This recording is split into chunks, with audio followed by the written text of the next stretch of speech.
what's up guys? Welcome to Kape Kain Gala. Matagal tayong hindi nakapag-vlog dito sa page na to. Kaya samahan nyo kami dahil nandito kami ngayon sa RSM dito sa Tagaytay. At susubukan namin yung bulalo dito. Siyempre, pag nasa Tagaytay tayo, kailangan natin ng bulalo, di ba? Kaya, tara, samahan nyo ako. Samahan nyo pala kami.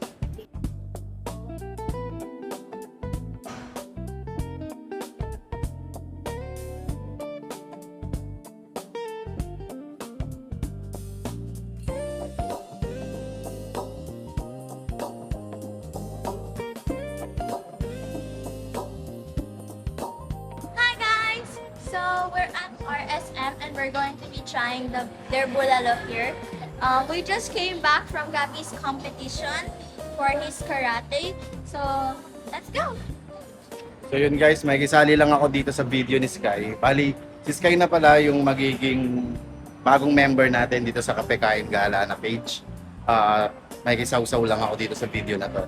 Bali, lumabas lang kami dahil di pa kami nagla-lunch. Mag-aalas 2 na kaya mag-lunch muna kami ng bulalo. Siyempre, pag sa Tagaytay, bulalo. Tikman na natin ngayon yung bulalo dito sa RSM. I'm not sure kung ano ibig sabihin ng RSM. Huwag natin ito lang. Nakagulay eh. For me, mas masarap yung ano dito. Mas masarap yung bulalo dito. Because of the beef. Yung baka niya mas malasa. So yung, kasi I love yung taba ng baka. Mas lasang baka siya. Ano ba? Very baka yun. Yung taba niya. At hindi nakakaunay. Hindi rin siya parang yung, alam mo yung usual na baka na nagtesebo, parang ganun. Alam mo yun? Basta yung, hindi mo parang sebo-wish agad siya. So I really like it. As your bulalo master, who always eats all the bulalo in every restaurant.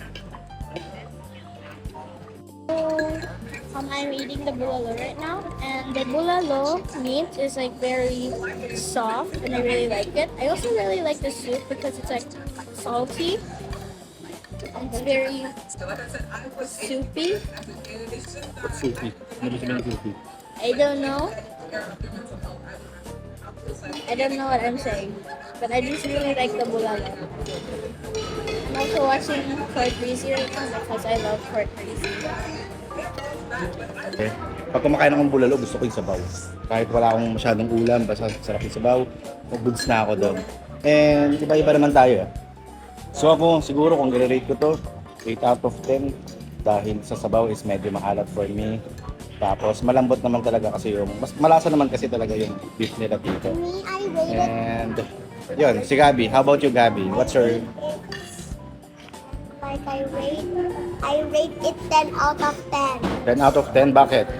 It tastes good. The meat, The meat? that's soft and tasty. Okay. Naubos mo nga yun. Naubos mo yung plato mo. So yun guys, so hanggang dito na lang muna yung ating adventure ngayong araw na to. Expect nyo na marami kaming video pa na gagawin sa mga adventure natin sa Kape Kain Gala. And sisimulan na natin yung madaming video. Sana supportahan nyo kami, follow nyo yung page namin, Kape Kain Gala. Wala namang mawawala, di ba? Follow nyo lang kami para kung gusto nyo rin kami makita sa social media. And for more travel tips and food reviews, saka tips kung saan masarap kumain, tinuturuan na ako dito na street. Siyempre, number 1, kape. So, follow nyo na kami, Kape Kain Gala. So, see you later. Bye-bye! Thank you.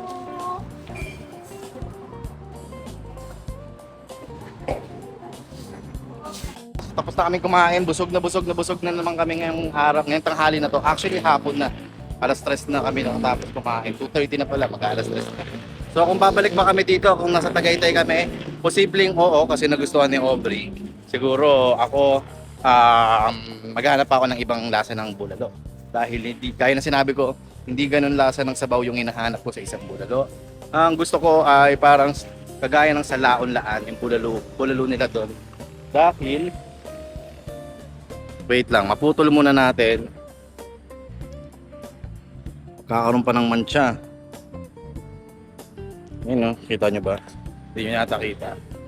Pero ayun, dahil ang gusto ko sa bulalo is malinamnam, lasang baka talaga. And ganun yun sa bulaluan sa laon lahat.